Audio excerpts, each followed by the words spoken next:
రద్దు చేసిన నోట్ల మార్పిడిని క్రమంగా ఎత్తివేయాలని కేంద్ర ప్రభుత్వం భావిస్తోంది. కొత్త నోట్లు ఇవ్వటానికి బదులు పాత నోట్లను తమ బ్యాంకు ఖాతాల్లో జమ చేసుకోవాలని కూడా ప్రజలకు సూచించే అవకాశం ఉంది. నగదు మార్పిడి వెసులుబాటు దుర్వినియోగం అవుతుండటం వల్ల ఈ యోచన చేస్తున్నట్లు కేంద్ర ప్రభుత్వం సంబంధించిన అధికారులు తెలియజేశారు. రోజుకు 4,000 రూపాయలను మార్చుకోవచ్చని ముందు ప్రభుత్వం పేర్కొంది. ఆ తర్వాత దాన్ని 4,500కు పెంచింది. అయితే దాన్ని మరింత తగ్గిస్తూ ఒక వ్యక్తి కేవలం 2,000 రూపాయలు మాత్రమే మార్చుకునేలా ఆదేశాలిచ్చింది. గడువు కాలంలో ఒక్కసారి మాత్రమే ఈ మార్పిడికి సౌకర్యం లభిస్తుంది.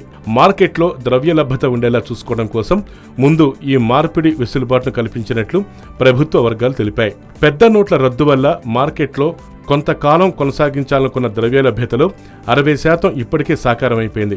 మిగతాది కూడా సాధించాక నగదు మార్పిడి సౌకర్యాన్ని రద్దు చేసే వీలుంటుందని సంబంధిత ఒక అధికారి తెలియజేశారు. కొత్త కరెన్సీ నోట్ల రూపంలో సరిపడా సొమ్ము చెలామణిలోకి వచ్చాక మార్పిడి సౌకర్యాన్ని పూర్తిగా రద్దు చేయవచ్చని కూడా తెలుస్తోంది. పాత నోట్ల మార్పిడి వెసులుబాటును కొందరు దుర్వినియోగం చేస్తున్నారని అధికారులు అంటున్నారు.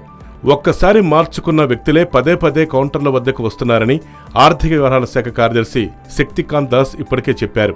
ఈ నేపథ్యంలో మార్పిడికి వచ్చే వారి చేతి వేళ్లపై సిరా గుర్తులు వేయాలని ప్రభుత్వం నిర్ణయించింది. అయితే ఇది మెట్రో నగరాలకే ఈ సిరా ఇప్పుడు చేరుకుంది. దీనికి ఈసీ కూడా అభ్యంతరం తెలిపింది. దీన్ని బట్టి ప్రభుత్వం ఎలాంటి నిర్ణయం తీసుకుంటుందో వేచి చూడాలి. మొత్తం మీద క్రమంగా నగదు మార్పిడి రద్దు కోసం కేంద్ర ప్రభుత్వం అడుగులు వేస్తున్నట్టుగా తెలుస్తోంది.